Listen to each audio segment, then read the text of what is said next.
नमस्कार, म परशुराम पोखरेल, नेपाल सरकारको उपसचिव र यस कञ्चनपुर जिल्लाको सहायक प्रमुख जिल्ला अधिकारी। धन्यवाद। वास्तवमा स्थानीय सरकार भन्ने बित्तिकै सरकारका यावत जिम्मेवारी हुन्छन्। त्यो भनेको आफ्नो क्षेत्रभित्रका नागरिकहरूलाई सुसूचित बनाउने मात्रै नभएर उनीहरूलाई रोजगारीका अवसरहरू सृजना गर्नको निम्ति महत्त्वपूर्ण भूमिका चाहिँ निर्वाह गर्नुपर्ने र उसको दायित्व जिम्मेवारीभित्र परेको हुनाले एउटा लोकसेवा आयोग तयारी यो क्षेत्रका त्यो वर्ग, त्यो क्षेत्र, त्यो समुदाय, अझै त्यसमा पनि अझै महिला वर्गहरूलाई चाहिँ उत्साहित गरेर जुन मोटिभेसन गरेर उनीहरूको मोरललाई चाहिँ हाई गरेर यो क्षेत्रमा आउनको निम्ति आकर्षित गर्नु त्यो यहाँ सरकारको दायित्व र जिम्मेवारी हो भन्ने लाग्दछ।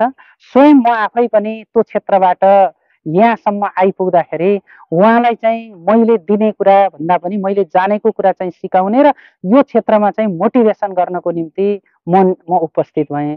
जसले गर्दा ती विद्यार्थीहरूले यो कुरा सिकेर एउटा चाहिँ पढेपछि बुझिन्छ, बुझेपछि लेखिन्छ र लेखिसकेपछि चाहिँ यही क्षेत्रमा यही देशमा यी आयोगका प्रतिस्पर्धात्मक इक्जाममा चाहिँ सफल भइन्छ भन्ने त्यो एउटा उदाहरण चाहिँ म यहाँनिर चाहिँ प्रस्तुत गर्ने अवसर मिल्यो। त्यसका निम्ति यो बेलौरी नगरपालिकाले त्यो गरेको काम चाहिँ सराहनीय छ। यसको आजको भोलि नै त्यसको चाहिँ आउटपुट त नआउला, तर यसको चाहिँ इनपुटले र उहाँहरूले गरेको त्यो प्रोसेस सँगसँगै यसका भविष्यका अथवा आउँदा दिनहरूमा चाहिँ यसको अवश्य पनि चाहिँ आउटपुट आउनेछ र जसले गर्दाखेरि आफ्नो ठाउँमा म पढेर बुझेर सिकेर त्यो अब्बल नागरिक सँगसँगै प्रतिस्पर्धामा उत्रन सकेँ भन्ने कुरा चाहिँ प्रमाणित हुनेछ भन्ने मलाई लाग्दछ। तपाईँ पनि लोकसेवा कक्षा दिएर नै आज कञ्चनपुर सहायक सिडिओको रूपमा हुनुहुन्छ होइन? यसको आवश्यकता र महत्त्वका विषयमा सहभागीहरूलाई विद्यार्थीहरूलाई जानकारी गराइदिनुहोस्। एकदमै। यो किन हो भने अरू जस्तो नभएको हुनाले आयोगको तयारी भनेको कठिन मेहनत, परिश्रम, लगनशीलता र निरन्तरताको प्रतिफल चाहिँ यो लोकसेवा आयोगका इक्जामहरू पास गर्नु हो भन्ने मलाई लाग्दछ।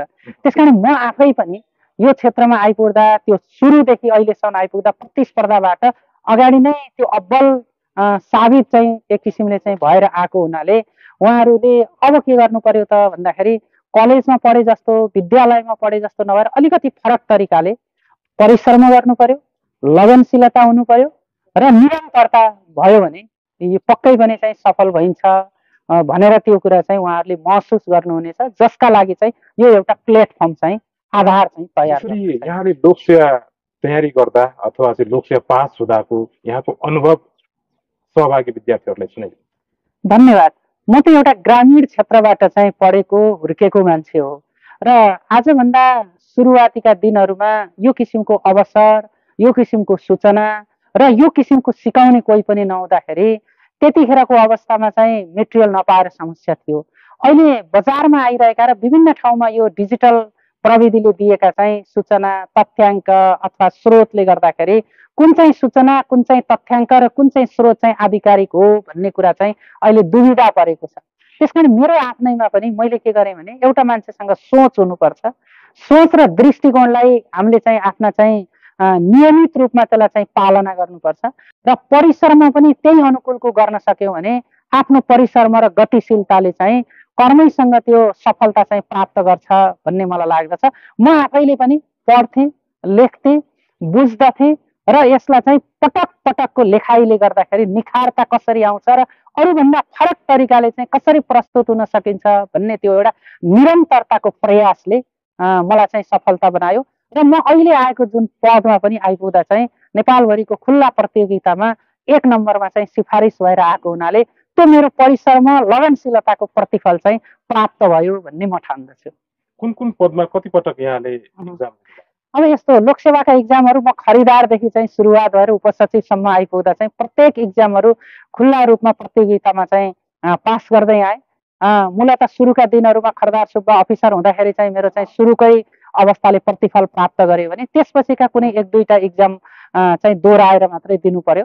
नै भने परिश्रमले चाहिँ निखारता ल्यायो भने भाइ त्यो सजिलै प्राप्त हुँदो रहेछ भन्ने मेरो अनुभव रह्यो।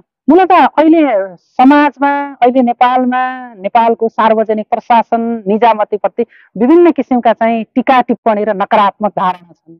यो नकारात्मक धारणा र टीका टिप्पणीलाई चाहिँ चिर्नको लागि पनि अहिलेको जेनेरेसन, अहिलेको हाम्रो चाहिँ यो युवा पङ्क्ति आउनुपर्छ भन्ने मलाई लाग्दछ।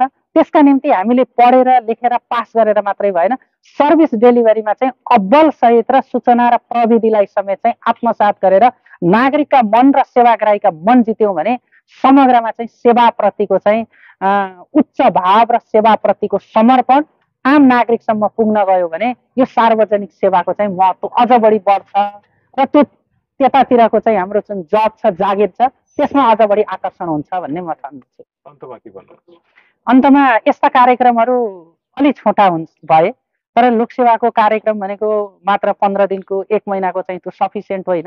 यसलाई सफिसियन्ट बनाउनको निम्ति पालिकाले चाहिँ कन्टिन्युअस रूपमा कम्तीमा पनि 2 महिनाको अथवा एउटा कोर्स डिजाइन अन्तर्गत उसलाई चाहिँ सक्ने तरिकाले स्रोत व्यवस्थापन सँगसँगै यो सम्पूर्ण कार्यको चाहिँ व्यवस्थापन गर्न सक्यो र त्यो निरन्तरता गर्न सक्यो भने यो अझ बढी फलदायी हुन्छ भन्ने चाहिँ मलाई लाग्दछ। त्यो कुराको चाहिँ आउँदा दिनहरूमा शुभेच्छा राख्न चाहन्छु। समय दिनुभयो र सहभागी हुनुभयो यहाँका, यसका लागि यहाँलाई धेरै धेरै धन्यवाद। धन्यवाद। यो मलाई पनि आफ्ना चाहिँ आवाजहरूलाई चाहिँ बाहिर ल्याउने चाहिँ यो मौका दिनुभयो र आफूले जानेका कुरालाई सिकाउने त्यो अवसर प्राप्त हो। त्यसका लागि मैले यहाँ र यहाँको टिम र यो पालिकालाई पनि सहृदय धन्यवाद र कृतज्ञता जाहेर गर्छु। धन्यवाद।